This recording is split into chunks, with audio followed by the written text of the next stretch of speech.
2 महीने के युद्ध के दौरान रूस पर आम लोगों को निशाना बनाने से लेकर नरसंहार तक के इल्जाम लगे तो अमेरिका समेत पश्चिमी देश भी दूध के धुले नहीं हैं। एक बात तो साफ हो चुकी है कि यूक्रेन में जो मारामारी है उसने रूस के पश्चिम वाले हर देश की हिस्सेदारी। लेकिन यूक्रेन का हाल देखकर भी कई देशों की अक्ल ठिकाने नहीं आई। रूस और यूक्रेन युद्ध के बीच जंग के कई मोर्चे तैयार हो चुके हैं। इसीलिए आशंका जताई जा रही है कि मई के महीने में महायुद्ध का नया मोर्चा खुल सकता है। इसकी वजह क्या है, इस एक्सक्लूसिव रिपोर्ट में।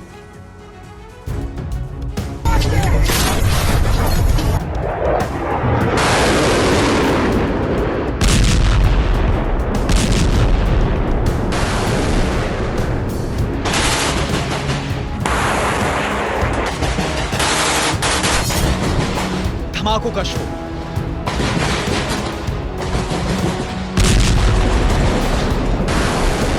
मिसाइलों का जोर और बर्बादी का ये मंजर बता रहा है कि अब अमन की हर गुंजाइश खत्म हो चुकी है।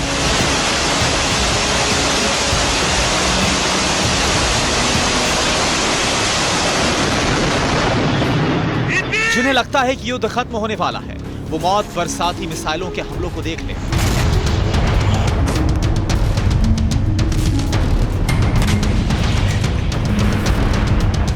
जिन्हें लगता है कि यूक्रेन झुक जाएगा, वो खंडर होते यूक्रेन के शहरों के शमशान का मंजर देख लें। जो इस बात की आशंका थी वो आकार ले चुकी है। यूक्रेन और रूस का युद्ध वर्ल्ड वॉर करवाने वाला है। इसलिए सवाल है कि 9 मई से पहले रूस क्या करने वाला है। मई के महीने में महायुद्ध की आशंका क्यों है? क्या मई में दुनिया के हर कोने में बारूदी धमाके होंगे? इन 3 सवालों के जवाब की 5 वजह है। सिलसिलेवार तरीके से समझिए।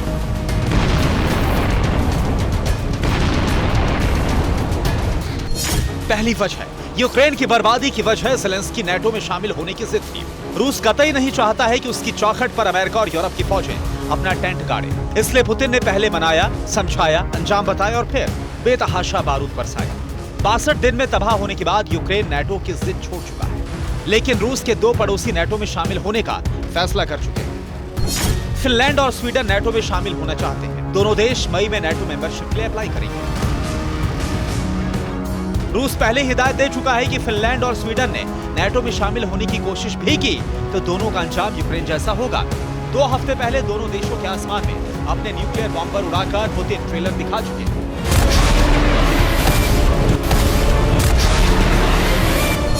दूसरी वजह, जिस यूक्रेन को रूस 2 दिन में सबक सिखाने का सपना देख रहा था, उसी ने रूस को नाको चने चबवा दिए। इसलिए पुतिन ने यूक्रेन की तबाही की डेडलाइन तय कर दी है।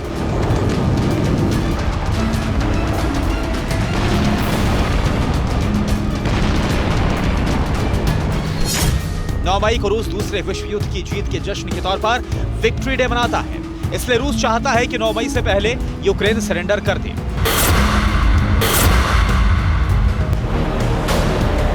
लेकिन जो यूक्रेन 2 महीने में नहीं झुका, वो 2 हफ्ते में हार मान लेगा, इसकी उम्मीद कम ही है। लेकिन पुतिन को 14 दिन में जीत चाहिए, हर हाल में चाहिए, भले ही इसके लिए दुनिया से ही क्यों ना लड़ना पड़ जाए।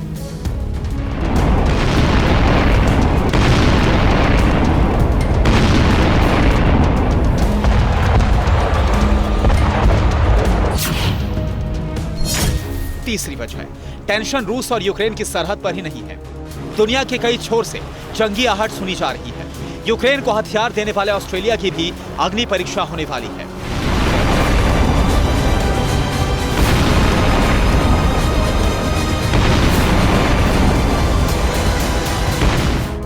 सोलोमन द्वीप को लेकर ऑस्ट्रेलिया और चीन आमने सामने है। 21 मई को ऑस्ट्रेलिया में आम चुनाव की वोटिंग होनी है। स्कॉट मॉरिसन पर चुनाव में चीन के खिलाफ एक्शन लेने का बहुत दबाव है। सोलोमन द्वीप पर चीन नेवल बेस बनाने की साजिश रच रहा है।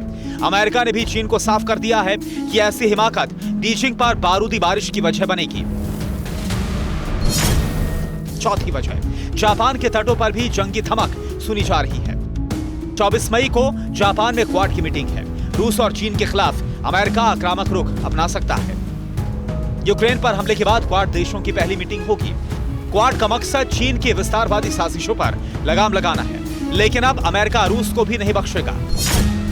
पांचवी वजह, यूक्रेन पर हमले के बाद से ही रूस के खिलाफ जो देश सबसे ज्यादा मुखर है वो है ब्रिटेन। अमेरिका से ज्यादा ब्रिटेन रूस पर बारूद बरसाने के लिए उतावला है।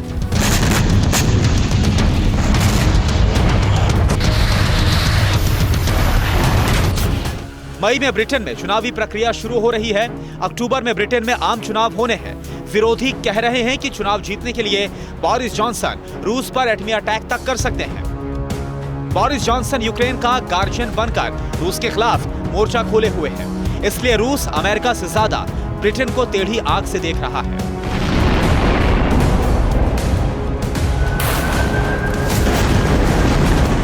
यानी दो मुल्कों के युद्ध ने महायुद्ध के कई मोर्चे खोल दिए हैं। हर देश की अपनी वजह है, अपनी अदावत है और अपना मकसद है। सिर्फ एक देश को छोड़कर, वो देश है नॉर्थ कोरिया।